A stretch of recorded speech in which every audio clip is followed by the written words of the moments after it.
headquarters of common sense. Talk Radio. Let's talk a little bit about this migration situation, because there's all kinds of problems being created in Ukraine at the moment, and obviously we feel very much for the people who are there who want to stay and fight. But an awful lot of people are currently flooding over the border into Poland. Where are they all going to end up? There are 44 million Ukrainians. I think that even a small percentage of those leaving will eventually result in many of them coming here. In the first instance, I think the likelihood is they will go to countries like Poland, Romania, Slovakia. That is the most obvious thing that will happen. However, I know we all know that there are a lot of Ukrainians in Poland, and to be honest, the Poles have never been overly happy about the huge numbers that were coming over into Poland already. So if there's an influx into various European countries that border Ukraine, I think eventually the EU will be called in, take over, and they will start apportioning people around the EU. And I think that is where Monsieur Macron, the president of France, will say, okay, if you want us to cooperate over the channel, you've got to take in some of the Ukrainians that are now coming into the EU. So I see that sort of development. But in the first instance, clearly those with family in this country, there are, I think, about 70,000 Ukrainians in this country, probably a little bit more than that. They will attract, those here will already here will attract family members to come over here.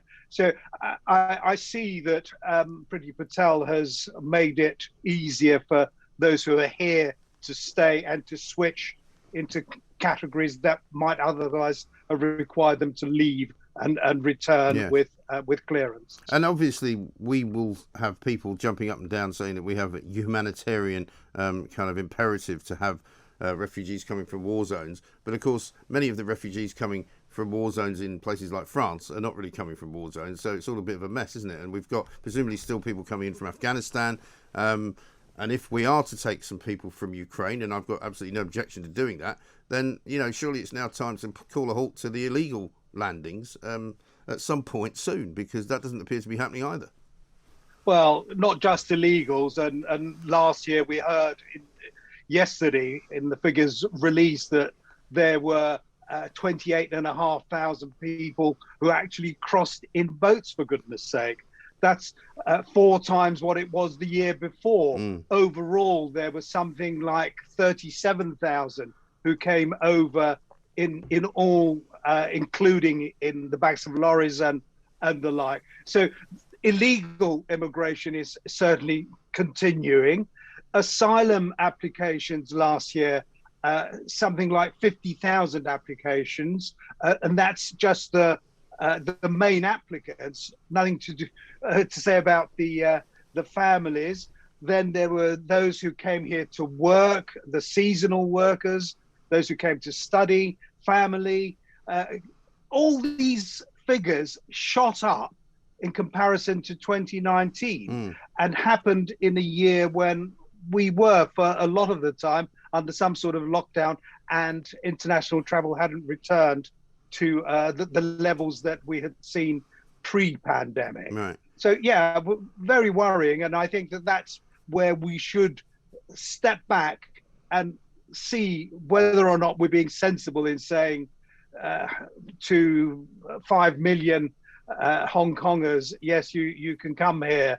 Or, yes, if you leave Afghanistan, you'll be able to come here.